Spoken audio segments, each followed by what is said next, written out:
GVK international school కు చెందిన bus wrong route లో వచ్చి యాక్టివా వాహనాన్ని ఢీకొట్టిన ఘటన మేడ్చల్ పోలీస్ స్టేషన్ పరిధిలో చోటు చేసుకుంది. ఐటీఐ నుంచి లోటస్ వైపు బస్సు రాంగ్ రూట్ లో వెళ్తుండగా ఈ ప్రమాదం జరిగింది. బస్సు ఢీకొనడంతో ఎల్లంపేట మున్సిపాలిటీ పరిధిలోని సాయిధోనిగడ్డ తాండాకు చెందిన సాయి కుమార్ నాయక్ తీవ్రంగా గాయపడ్డారు. ప్రమాదం అనంతరం బాధితుడిని చికిత్స నిమిత్తం ఆసుపత్రికి తరలించారు. ప్రమాదం అనంతరం బస్సు డ్రైవర్ రాజు స్వయంగా తాము రాంగ్ రూట్ లోనే వస్తామని చెప్పినట్లు స్థానికులు పేర్కొంటున్నారు. స్కూల్ బస్సులో విద్యార్థులు ప్రయాణిస్తుండటంతో రాంగ్ రూట్ లో బస్సు నడపడం పట్ల తల్లిదండ్రులు ఆందోళన వ్యక్తం చేస్తున్నారు. విద్యార్థుల భద్రతపై పాఠశాల యాజమాన్యం సంబంధిత అధికారులు చర్యలు తీసుకోవాలని కోరుతున్నారు. ఈ ఘటనపై పోలీసులు పూర్తి వివరాలు సేకరిస్తున్నారు.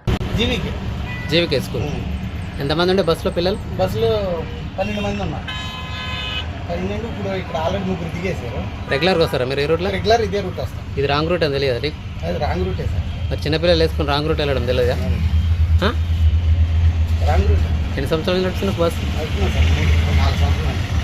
రాంగ్ రూట్లో రావడం తెలియదా పిల్లల్ని వేసుకొని? ఎక్కడ స్కూల్ ఉండేది? ఎక్కడ జీవికే బ్రాంచ్? ఎక్కడ బ్రాంచ్? పంపల్. ఏం పేరు మీ పేరు? రాజు.